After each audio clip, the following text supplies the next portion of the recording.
Welcome everyone. This is our first show, first video series from the Wisocracy series. Wisocracy, Wisocracy. Right. So you may be wondering what is Wisocracy. You're going to find out soon. So today here I have Mazdak, the founder of Wisocracy, Mazdak Abtin. Welcome to the show. How are you? Thank you. How are you going? I'm very well, thank you. Good to see you again. Good to see you again. Absolutely. Mazdak is a great friend of mine, and he is a very wise person. He has a lot of experience with agile and agility, working with organizations of all shapes and sizes. I have personally learned a lot from Mazdak, and hopefully these series are going to help you as well learn from Mazdak's wisdom. Thank you. I appreciate that one. No worries. All right, let's get into it. Let's get into it. So before we start, actually, I want to let everyone know that we are keeping it pretty casual today. We have our glasses of hot cognac that we're drinking today. I'm joking, it's just Persian tea. We like to have it in glass see-through cups. And this is going to be an experiment. So we would like to drink our own medicine, be agile, do an MVP. Yeah. We want to really do it in a casual manner, give it a go, and trying to develop the idea during these sessions, hopefully, to see how it goes, and if it goes very well, so we can improve. If not, we are going to pivot it as soon as possible. Absolutely. Very well said.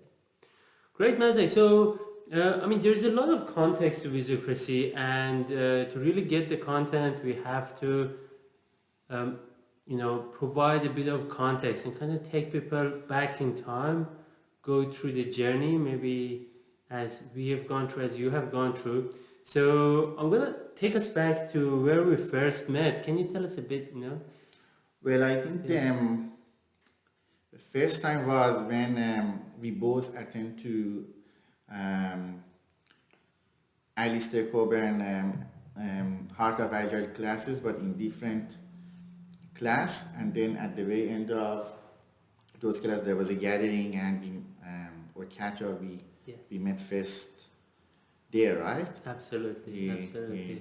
I remember we went to two different classes in Heart of Agile classes by Alistair.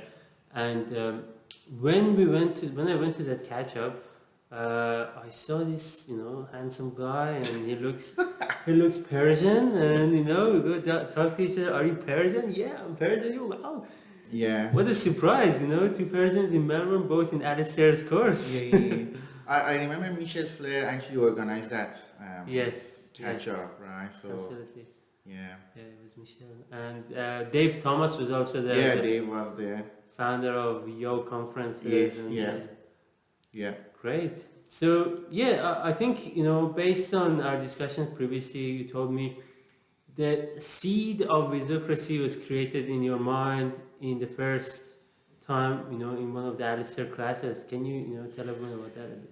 Yeah, so I was very curious about to know more about agility, and having the first hand experience with one of the founder of or co-author of the Agile Manifesto. So, and that's my way to get into root of things. But I also had the reservation about what is happening, and my observation about the agility community and agile community at that time, that I felt at that time, which was like, I think 6 years ago, 5 years ago, I don't know, that like any good things that people with a good intent actually proposing or suggesting to the community and society is going to turn into a kind of religion, and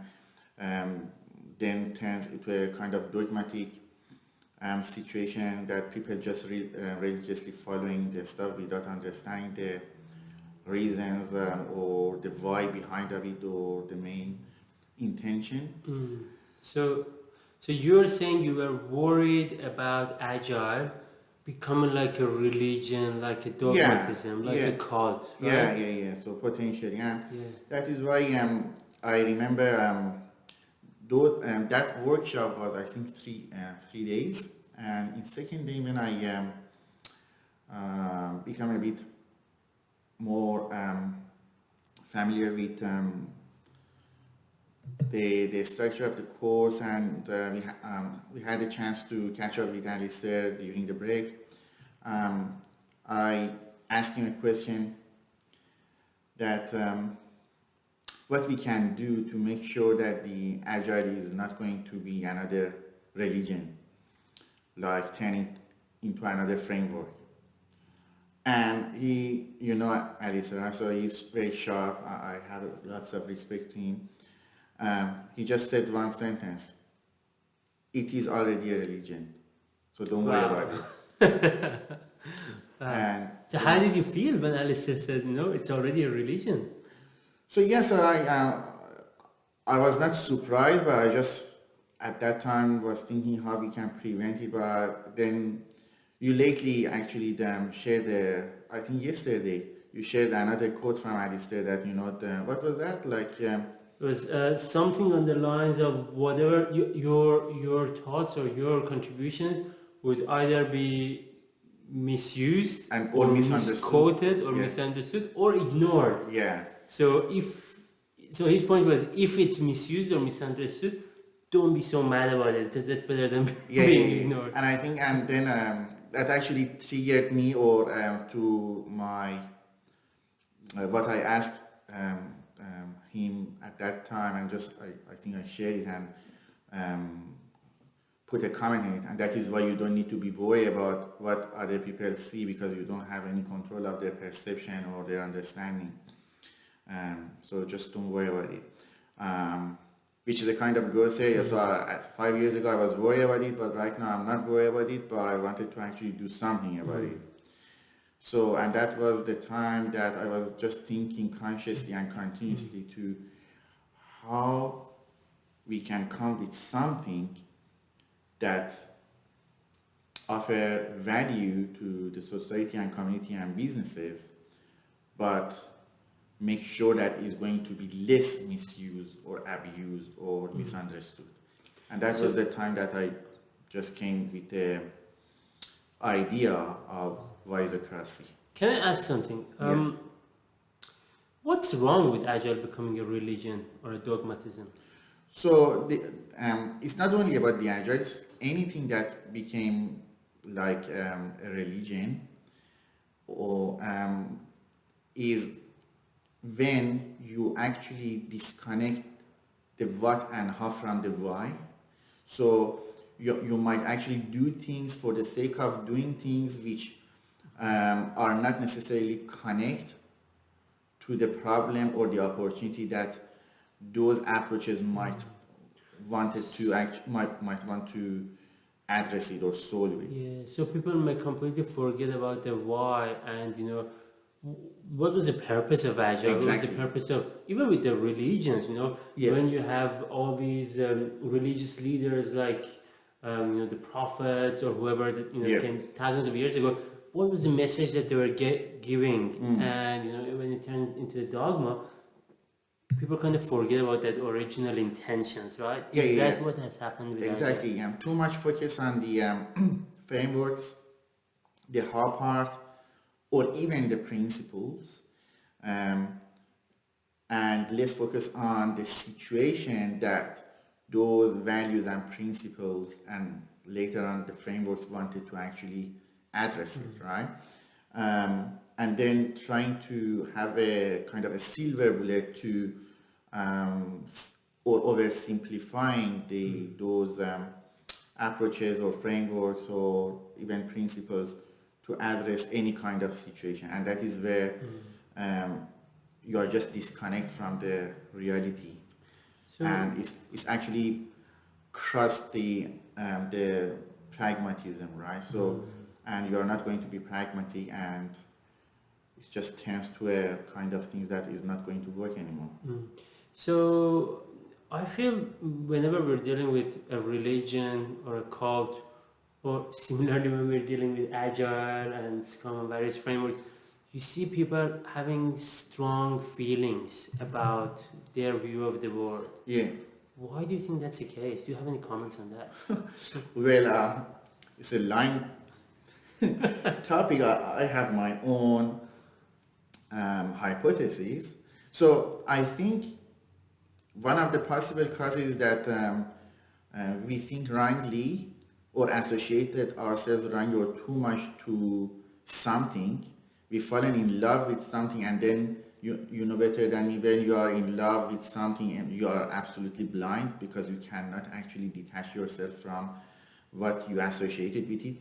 And then you cannot be able to take the holistic view and be an observant to see if, to what extent what you really like is going to actually work for you or for the problem that you want to solve or not.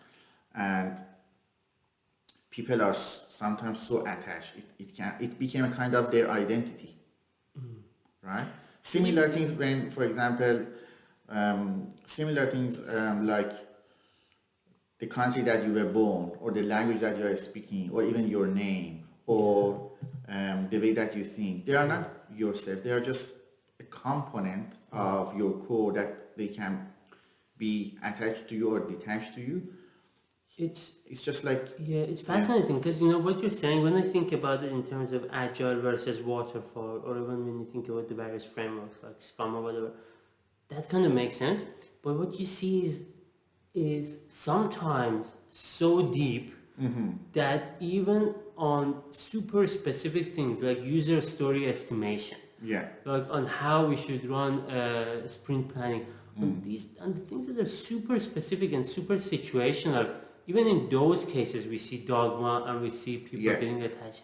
How I think that's the perfect example of being disconnected with the situation. So you made the assumption. So those people made the assumption, or making the assumption that any kind of practices that they have learned is going to work in any kind of situation. Whereas, so we know that, the Kneven model, for example, suggesting that there are different situations, and in each situation, depends on the situation, you need to actually choose the practices or create emerging practices that might be suitable for those conditions, right? So we have best practices which are good enough for complicated situation, whereas in a complex situation you need to actually move from your shoe level to the heart, and emerging practices. And one of the techniques of coming with emerging practices would be combining those practices. But that's one of them, one of the techniques. The other one would be like, there are a couple of techniques. You might create something which was never ever been the case, and you just invented. I really like that. So I think this is a good tangent to go and discuss a bit about Kneven and situations. Yeah. But before we get into before we open that can of worm, let's have a quick break. Yeah. And we're going to come back in a second. Thank you, Mazdak. No worries.